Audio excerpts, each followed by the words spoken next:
Azobim bo'g'zimga tiqiladi har kun.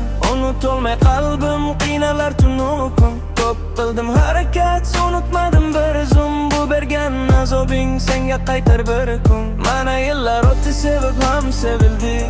Sevgining badida buncha tez quvildik. Bilmay, ko'rmay, sezmay, zara ham achinmay. Ayblamagin deya sen meni hor etding. Ketma, ketma, meni tark etma.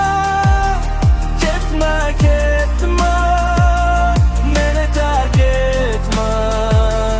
Ketma, ketma, meni tark etma. Ketma, ketma, meni hor etma.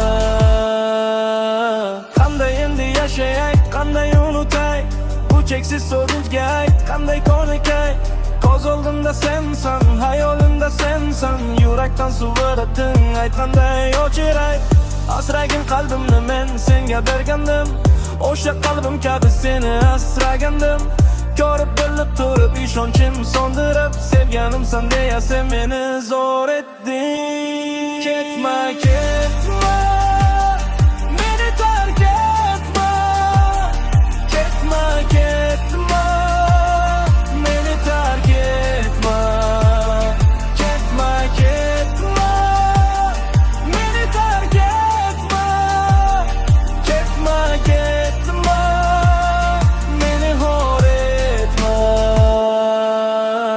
Bir zum unutmadim, hayoldan ketmading.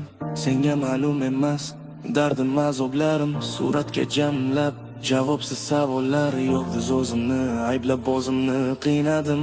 Yuraging qiynoqda, vujudim titroqda. Ko'z yosh tola ko'zlar kimnidir izlaydi. Bir insof tasviri yoldiz nigohimda. Afsus, ming afsuslar izlab topilmaydi. Ketma, ketma, meni tark etma. Ketma, ketma, meni tark etma. Ketma, ketma, meni tark etma. Ketma, ketma, meni hor etma. O'sha bir kun kelib sen meni so'ndirib, hijronlik kunlarni birma-bir sanaysan. Yolg'iz yuragingla bir menga talpinib, qora kunlar ichra zo'r bo'lib eslaysan. Mana yillar o'tdi, sevib ham sevildik. Sevgilik bag'ridan buncha tez quvildik.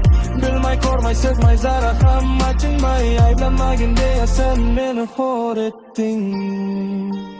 Ketma, ketma, meni tark etma. Ketma, ketma, meni tark etma.